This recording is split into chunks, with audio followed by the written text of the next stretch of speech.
Hello, നമുക്കിന്നേ സ്രാവ് കറി ഉണ്ടാക്കാം. സ്രാവ് വറുത്തരച്ച്, ഞങ്ങൾ ഇവിടെയൊക്കെ ചൊറകെന്നും പറയും കേട്ടോ. സ്രാവ് വറുത്തരച്ച് നമുക്ക് കറി വെക്കാം. ഇത് ക്ലീൻ ചെയ്ത് വെച്ചേക്കണേന്. ഇതിലേക്ക് ഇനിയും മഞ്ഞൾപ്പൊടി, പച്ചമുളക്, ഇഞ്ചി എല്ലാം പുളിയൊക്കെ ഇട്ട് നമുക്കൊന്ന് വേവിക്കാം. അപ്പം അത് ഇട്ട് കഴിഞ്ഞിട്ട് ഞാൻ കാണിച്ചു തരാം. അപ്പോൾ ഞാൻ ആ മീനിലേക്ക് പച്ചമുളക്, ഇഞ്ചി, ഉള്ളി എല്ലാം ഇട്ടിട്ടുണ്ട്.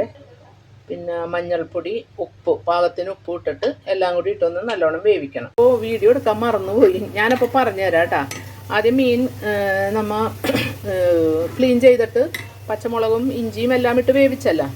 വേവിച്ച് കഴിഞ്ഞിട്ട് നമ്മൾ വറുത്തരക്കണ അരപ്പില്ലേ, അതെല്ലാവർക്കും അറിയാൻ പറ്റൂലേ.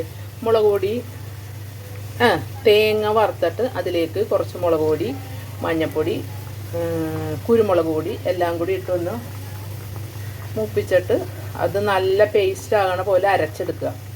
അരച്ചിട്ട് ഇതിലേക്ക് മിക്സ് ചെയ്യുക. കണ്ട, നല്ല അടിപൊളി കറിയാണ് ഇത്. കണ്ട, ഇത് നല്ലോണം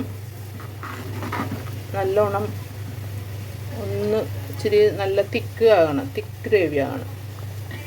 എന്നിട്ട് ഇത് നല്ലോണം പുളിയൊക്കെ പിടിച്ചിട്ടുണ്ട് നല്ല ശരിക്ക്. എന്നിട്ട് അതിലേക്ക് കടുകും ഉള്ളിയും വേപ്പിലയും കൂടി വറുത്ത് അത് ഇട്ടാൽ മതി. ഈസിയാണ് ഇത് വെക്കാനായിട്ട്, ക്ലീൻ ചെയ്യാനും ഈസിയാണ്. വേണ്ട, നല്ല ഓട്ടുപുളിയൊക്കെ ഇട്ട് നല്ലോണം കറി വെക്കണം. വേണ്ട, സൂപ്പറല്ലേ. വേണ്ട, അത്രയുള്ളൂ കാര്യം. എന്നിട്ട് അത് താളിച്ചിട്ട് കഴിഞ്ഞാൽ ഞാൻ വീഡിയോ എടുക്കാൻ മറന്നുപോയി. പിന്നെ എന്തെങ്കിലും ഡൗട്ട് ഉണ്ടെങ്കിൽ മെസ്സേജ് ചെയ്താൽ കമൻറ്റിൽ ഇട്ടാൽ മതി, ഞാനത് ക്ലിയർ ചെയ്ത് തരാം.